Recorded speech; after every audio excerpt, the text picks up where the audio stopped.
Allah Subhanahu wa Ta'ala memberikan kesempatan pada kita untuk melaksanakan sholat subuh berjamaah, dilanjutkan dengan kuliah subuh. Mudah-mudahan Allah Subhanahu wa Ta'ala senantiasa memberikan keistiqomahan pada kita. Kita lanjutkan pembahasan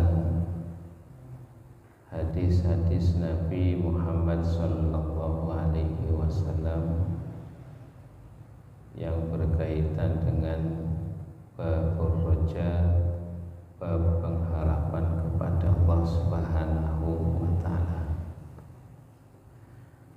sampai pada hadis dari sahabat Abu Hurairah.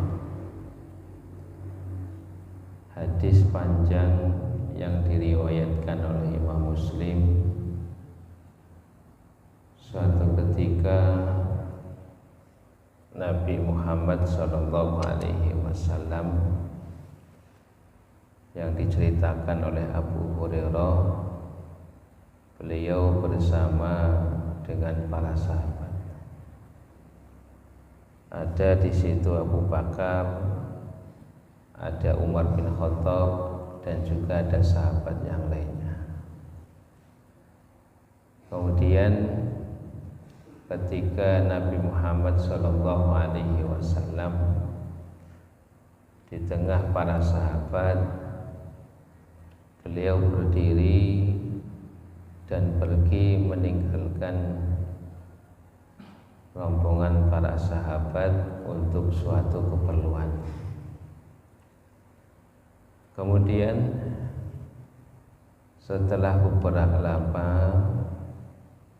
Nabi Muhammad SAW tidak kunjung datang, sedangkan para sahabat yang ada di rombongan itu menunggu, akan tetapi Nabi Muhammad SAW tidak kunjung datang.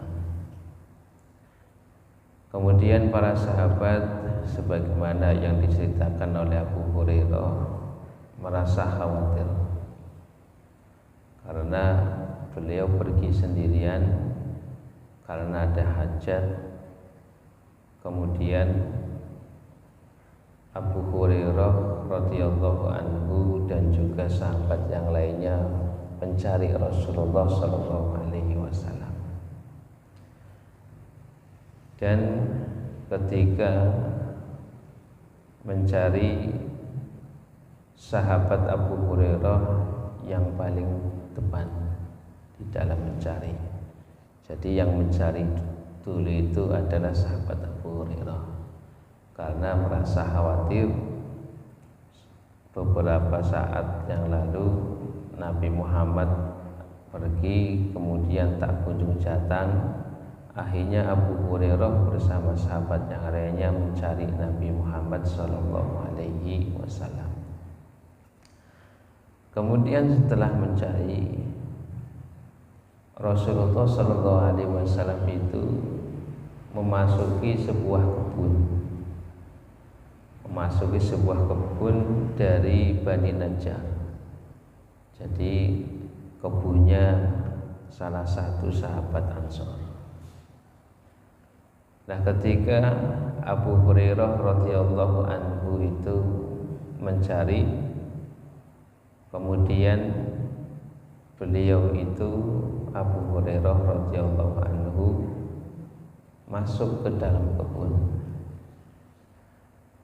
Ketika masuk ke dalam kebun, sebelum masuk kebun itu ada, kalau bahasa kita itu ya semacam selokan kecil. Nah, kemudian Abu Hurairah masuk lewat selokan kecil itu, kemudian mencari Nabi, akhirnya ketemu. Nah, ketika Nabi Muhammad SAW ditemukan oleh sahabat Abu Hurairah, Nabi Muhammad SAW menyerahkan kedua sendalnya. Jadi kedua sendal diberikan kepada Abu Hurairah. Kemudian ketika Nabi Muhammad SAW memberikan sandal, kedua sandalnya Nabi diberikan kepada Abu Hurairah,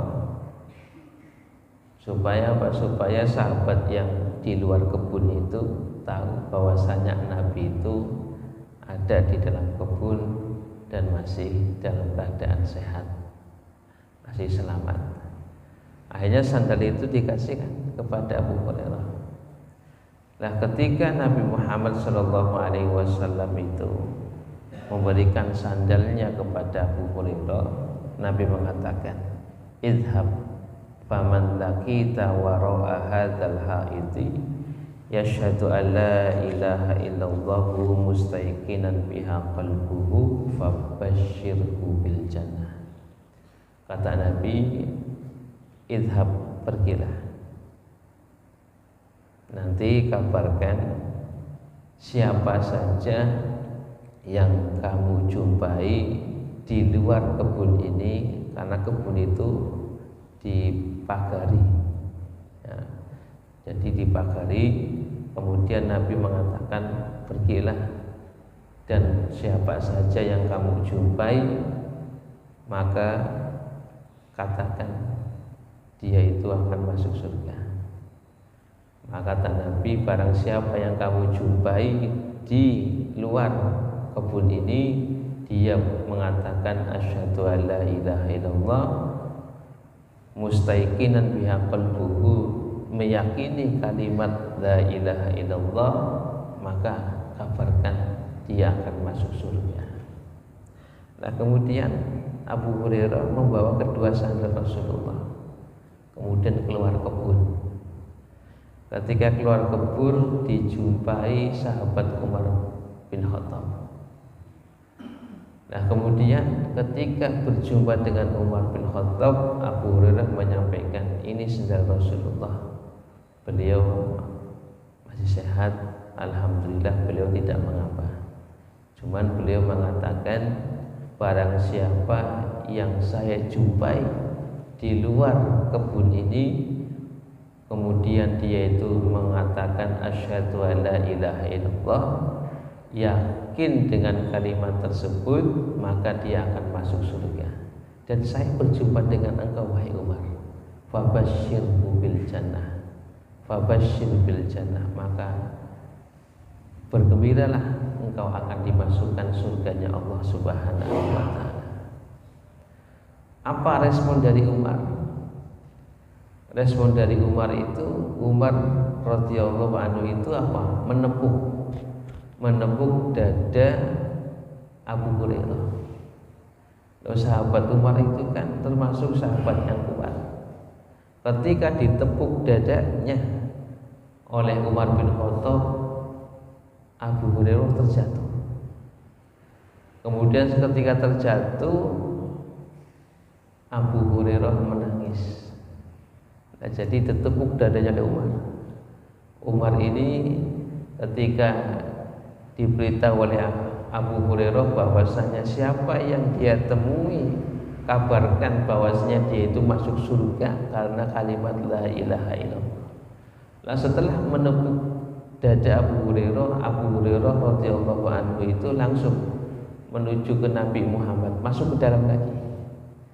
Dan ketika masuk ke dalam, kemudian diikuti oleh sahabat Umar. Nah, ketika diikuti oleh sahabat Umar, akhirnya di dalam kebun itu Abu Hurairah dan Umar bin Khattab berjumpa dengan Nabi Muhammad SAW. Kemudian Umar bin Khattab bertanya, "Wahai Rasulullah, benarkah apa yang disampaikan oleh Abu Hurairah, bahwasanya Anda mengatakan bahwasanya barang siapa yang bersyahadat, bersaksi asyhadu an la ilaha illallah, kemudian yakin dengan kalimat tersebut, kemudian akan dimasukkan surganya oleh Allah?" Kemudian Nabi mengatakan, "Na'am, ya." Kemudian Umar bin Khattab mengatakan, "Wahai Rasulullah, kalau pernyataan ini disampaikan kepada manusia, maka manusia itu akan menyandarkan kalimat ini kemudian tidak beramal, wahai Nabi, maka apakah saya ini akan mengabarkan kepada manusia? Kemudian dijawab oleh Nabi, kalau demikian tidak usah.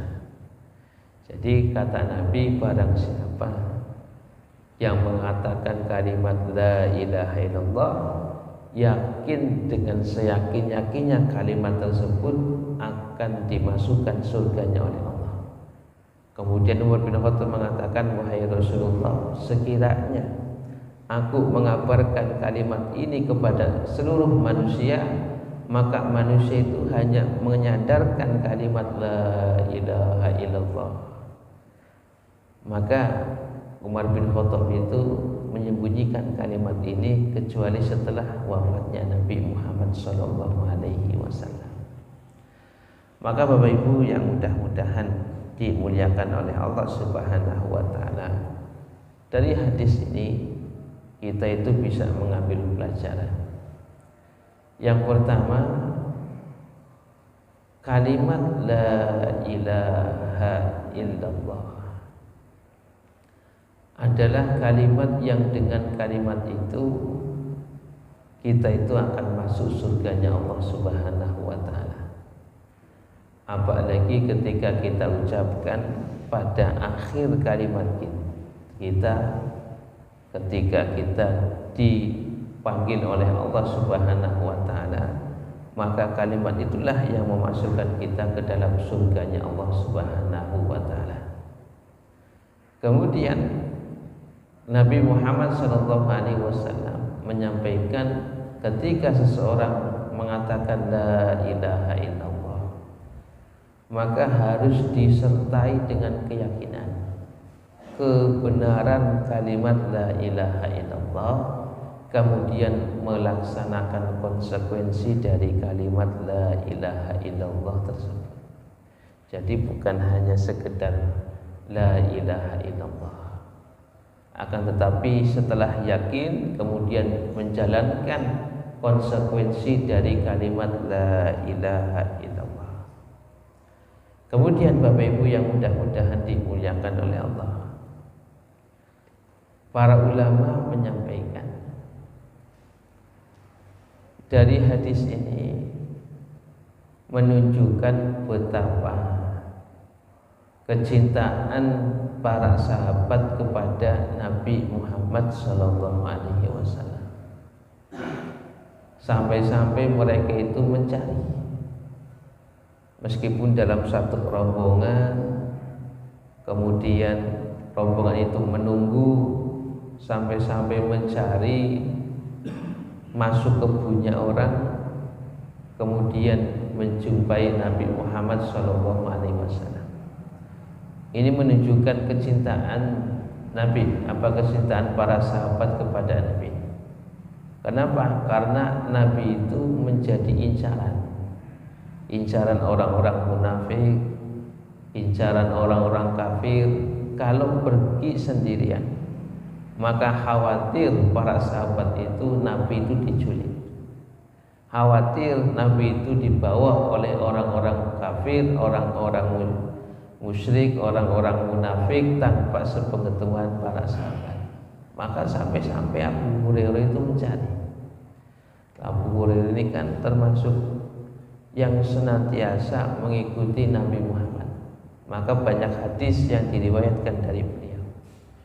Jadi saking cintanya sampai-sampai mencari Nabi Muhammad SAW. Kemudian yang ketiga, para ulama itu menyampaikan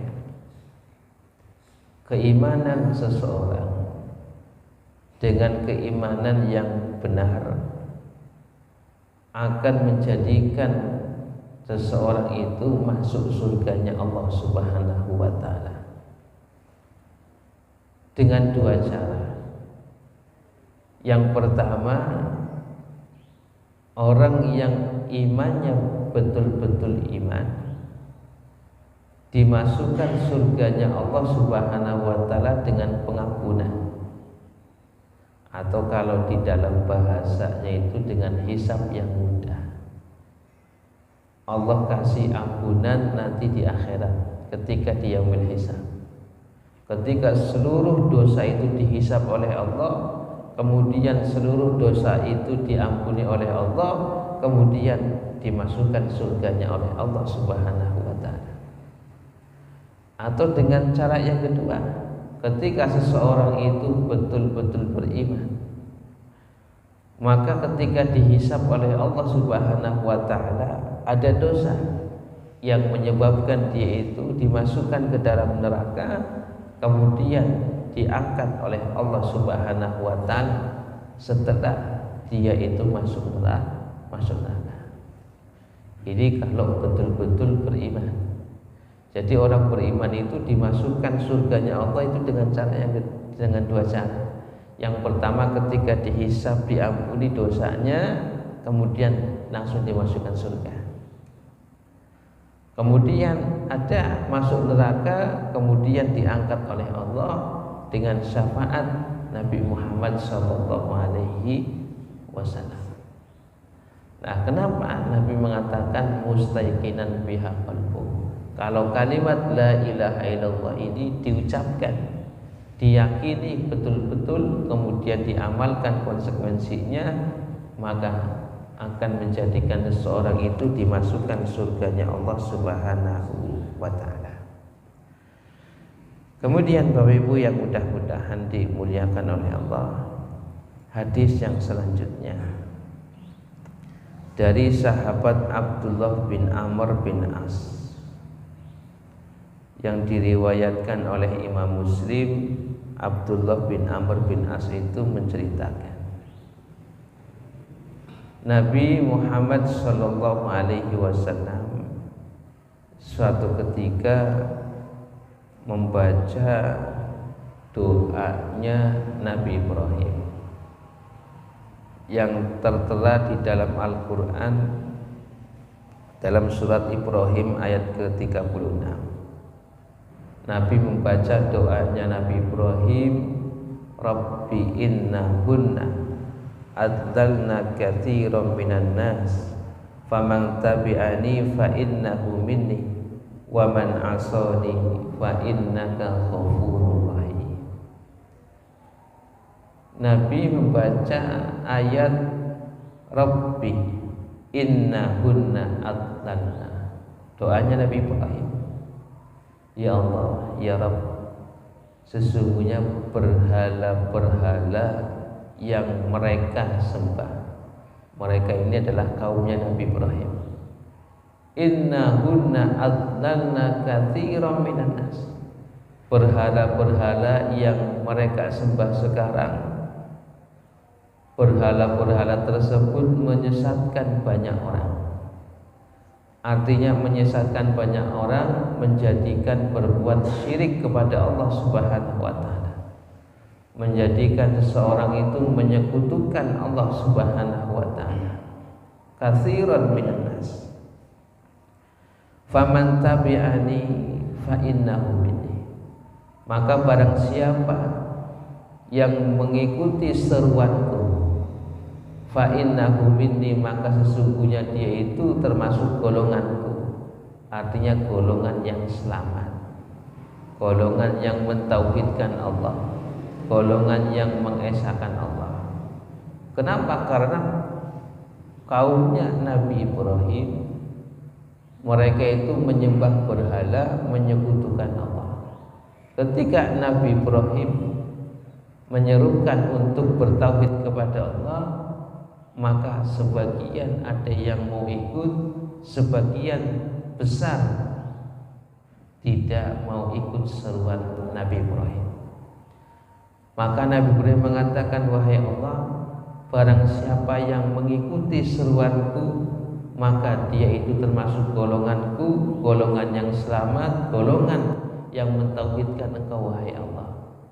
Wa man asani, dan barang siapa yang enggan, tidak mau mengikuti seruanku, fa innaka ghafurur rahim, maka sesungguhnya Engkau adalah Maha Pengampun lagi Maha Penyayang. Jika engkau berkehendak engkau ampuni, jika engkau berkehendak engkau siksa mereka. Kemudian Nabi Muhammad SAW menangis. Kemudian ketika menangis, Nabi Muhammad SAW itu membaca doanya Nabi Isa alaihissalam. Apa doanya Nabi Isa alaihissalam? Dalam surat Al-Maidah ayat 118. Nabi membaca ayat in tu'adzibhum fa innahum ibaduk wa in taghfir lahum fa innaka antal azizul hakim. Ya Allah, jika engkau menyiksa mereka adalah orang-orang yang menyekutukan, mereka yang tidak mau mengikuti ajakan seruan Nabi Isa alaihissalam. In tu'adzibhum, jika engkau siksa mereka ya Allah, fa innahum ibaduk, maka sesungguhnya mereka itu hamba-hambamu ya Allah. Tidak ada yang bisa mencegah siksaanmu ya Allah. Kalau engkau berkehendak menyiksa mereka, mereka hamba-hamba. Tidak ada yang sanggup untuk bisa melawan ketika engkau menyiksa mereka. Kemudian wa in taghfir lahu, ketika engkau ampuni juga, maka sesungguhnya engkau adalah maha perkasa lagi maha bijaksana. Tahu siapa yang berhak diampuni, tahu siapa yang berhak disiksa oleh Allah. Kemudian Nabi Muhammad SAW menangis. Kemudian sambil mengangkat kedua tangannya, Nabi berdoa, Allahumma ummati ummati. Nabi berdoa, Allahumma ummati ummati. Ya Allah, jagalah umatku ya Allah. Jagalah umatku ya Allah. Jangan sampai engkau siksa mereka ya Allah, sebagaimana engkau siksa umat-umat sebelum umatku ya Allah. Sambil menangis Nabi Muhammad SAW, karena saking rasa kasih sayangnya kepada umat beliau. Ketika Nabi mengangkat kedua tangan, kemudian berdoa, Allahumma ummati ummati, Allah langsung kirimkan malaikat Jibril. Apa yang diperintahkan oleh Allah kepada malaikat Jibril? Wahai malaikat Jibril, tanyakan apa yang menjadikan Nabi Muhammad SAW itu menangis. Kemudian malaikat Jibril itu turun. Ketika turun, malaikat Jibril menyampaikan, apa yang membuat engkau menangis wahai Muhammad? Kemudian Nabi Muhammad SAW menceritakan bahwasanya beliau minta supaya umatnya ini tidak disiksa seperti umat-umat terdahulu. Kemudian malaikat Jibril menyampaikan kepada Allah bahwasanya Nabi minta supaya umatnya ini jangan disiksa seperti umat-umat yang terdahulu. Kemudian malaikat Jibril diperintahkan lagi oleh Allah, sampaikan kepada Muhammad. Apa? Ya Jibril, idhab ila Muhammad faqul inna sanurtika fi ummatika wala nasuka. Katakanlah kepada Muhammad, wahai Jibril, sesungguhnya kami Allah akan senantiasa memberikan ridho kepada engkau, pada umatmu, wala nasuka, dan tidaklah kami Allah berbuat yang tidak baik kepada umatmu. Kemudian inilah sebagaimana yang Allah sampaikan di dalam surat Ad-Duha, wala saufa yu'tika rabbuka fatarda, bahwasanya Rabbmu wahai Muhammad akan memberikan apa yang engkau minta, akan mengabulkan apa yang engkau harapkan. Maka ini doa Nabi Muhammad SAW untuk umatnya, tidak disiksa, tidak diazab sebagaimana umat-umat terdahulu. Kalau umat-umat terdahulu ketika Allah turunkan siksa semuanya habis kecuali orang-orang yang beriman. Habis itu semuanya, seperti kaumnya Nabi Lut, kaumnya Nabi Nuh, ya, kemudian juga kaum-kaum yang lainnya, kaum Ad, ya, kaum Nabi Soleh, Samud, itu semuanya disiksa habis oleh Allah Subhanahu wa taala. Akan tetapi umatnya Nabi Muhammad, Allah Subhanahu wa taala menyiksa hanya kepada orang-orang yang mujrim, orang-orang yang berbuat zalim kepada Allah Subhanahu wa taala. Nah, Bapak Ibu yang mudah-mudahan dimuliakan oleh Allah Subhanahu wa taala, hadis ini menunjukkan betapa kasih sayangnya Nabi Muhammad kepada umatnya. Apapun yang menjadikan umat ini masuk neraka, Nabi itu mengingatkan kepada umatnya. Apapun yang menjadikan umatnya ini masuk surga Allah, Nabi pun itu menjelaskan. Sampai-sampai Nabi berdoa supaya umatnya ini jangan ada satupun yang masuk neraka. Itu tidak ingin, Nabi itu tidak ingin. Ini menunjukkan luar biasa bagaimana rasa kasih sayangnya kepada Nabi Muhammad Sallallahu Alaihi Wasallam. Kemudian yang kedua, ini menunjukkan kemuliaan umatnya Nabi Muhammad Sallallahu Alaihi Wasallam. Umat yang dicintai oleh Allah Subhanahu wa taala. Umat yang akan masuk surga pertama kali adalah umatnya Nabi Muhammad. Umat yang tidak diazab, disiksa sebagaimana siksaan umat-umat sebelum umat Nabi Muhammad SAW. Jadi hadis ini menunjukkan betapa mulianya umat Nabi Muhammad SAW. Dan nanti umatnya Nabi akan menjadi saksi bagi umat-umat yang terdahulu. Kemudian Bapak Ibu yang mudah-mudahan dimuliakan oleh Allah, di antara adab berdoa sebagaimana diterangkan dalam hadis ini adalah apa? Mengangkat kedua tangan. Mengangkat kedua tangan, kemudian berharap penuh kepada Allah. Berharap penuh kepada Allah Subhanahu wa taala. Makanya ketika Nabi mengangkat kedua tangannya kemudian sambil menangis, itu menunjukkan bahwasanya Nabi itu betul-betul berharap penuh kepada Allah Subhanahu wa taala. Maka ketika kita itu berdoa, salah satu di antara adab berdoa adalah mengangkat kedua tangan, kemudian hatinya yakin, penuh harap Allah Subhanahu wa taala akan mengabulkan. Jangan sampai ketika kita lisannya mengucapkan, hatinya ragu apakah Allah ini akan mengabulkan apa tidak. Itu tidak boleh.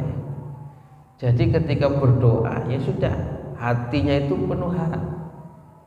Makanya di dalam pembahasan tauhid itu tidak boleh ketika kita berdoa, ya Allah, ya saya punya hajat ya Allah, saya ingin naik haji ya Allah, jika Engkau berkehendak. Tidak boleh kayak gitu. Kalau mengucapkan jika Engkau kerso, jika panjenengan niku nggih kerso, tidak boleh. Harus penuh keyakinan, ya Allah, saya ingin naik haji ya Allah, mohon kabulkan ya Allah.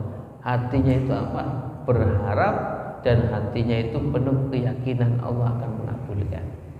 Maka ketika Nabi itu berdoa sampai menangis menunjukkan betapa berharapnya Nabi kepada Allah Subhanahu wa taala. Bapak Ibu yang mudah-mudahan dimuliakan oleh Allah Subhanahu wa taala, dari hadis ini Nabi Muhammad sallallahu alaihi wasallam mendapatkan predikat dari Allah, yaitu Raufur Rahim. Nabi itu sangat penyantun, sangat berkasih sayang kepada umatnya. Ini gelar yang luar biasa. Jadi tidak ingin umatnya itu masuk neraka, tidak ingin umatnya itu tersesat, tidak ingin umatnya itu terjerumus ke dalam dosa-dosa. Itu Nabi tidak ingin. Makanya Nabi Muhammad SAW disampaikan oleh Allah dalam surat At-Taubah ayat 128. Allah menyatakan, laqad ja'akum rasulun min anfusikum azizun alaihi ma anittum harisun alaikum bil mu'minina raufur rahim. Allah mengatakan, laqad ja'akum, wahai umat Muhammad, telah datang kepada kalian rasulun, seorang rasul min anfusikum, jadi dari jenis kalian, yang mempunyai sifat azizun alaihi ma anittum, sangat merasakan kesusahan yang engkau rasakan, sangat merasakan kesusahan umat yang umat rasakan. Jadi kalau umat susah, Nabi itu ikut susah. Umat itu sedih, Nabi ikut sedih. Harisun alaikum, dan sangat menginginkan kebaikan kepada kalian, sangat menginginkan kebaikan untuk kalian, wahai umat Nabi. Kemudian bil mu'minina raufur rahim, dan sangat penyantun, berkasih sayang kepada orang-orang yang beriman. Ini predikat dari Allah Subhanahu wa taala. Penyantun, kemudian Nabi Muhammad itu sangat berkasih sayang kepada umatnya, dan juga sangat mengharapkan kebaikan untuk umatnya, dan bersedih kalau umatnya itu susah dan sedih. Ini predikat dari Allah Subhanahu wa taala. Kemudian Bapak Ibu yang mudah-mudahan dimuliakan oleh Allah Subhanahu wa taala, hadis yang selanjutnya adalah hadis dari Anas bin Malik yang masih diriwayatkan oleh Imam Muslim.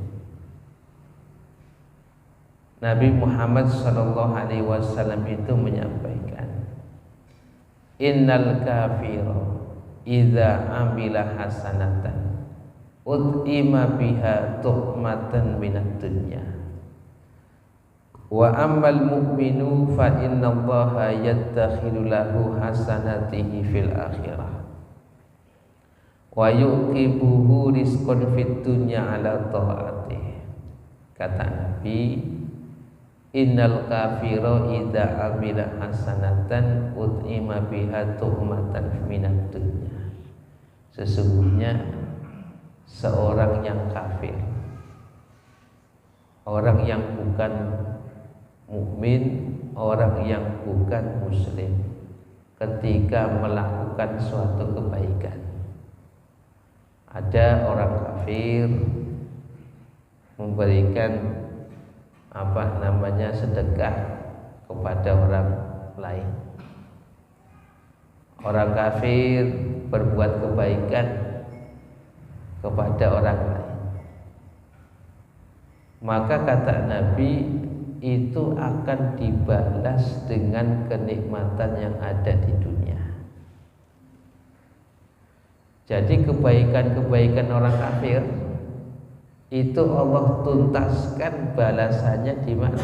Di dunia.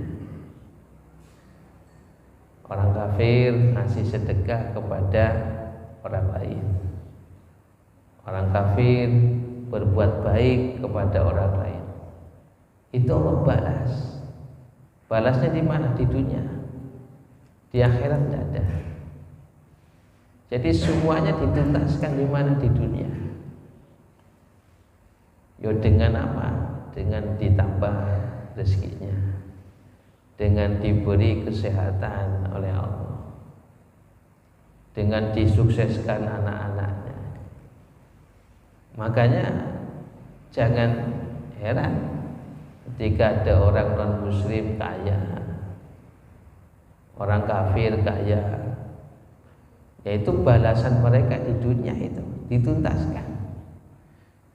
Ya, jadi ketika orang kafir berbuat baik, misalnya sedekah itu Allah balas di dunia balasannya, tidak dibalas di akhirat. Nah, jadi ini termasuk bagian daripada keadilan Allah kepada seluruh hambanya. Allah itu ketika ada orang kafir berbuat baik, Allah balas di dunia dengan ditambahkan rezekinya, dengan diberi kesehatan, dengan diberi kesuksesan di dunia tahu. Nah, wa amal mukmin, adapun orang mukmin, fa innallaha ta'ala yadakhiru lahu hasanatihi fil akhirah. Adapun orang yang beriman, ketika mereka itu melakukan berbagai macam kebaikan, itu Allah Subhanahu wa taala simpan balasannya.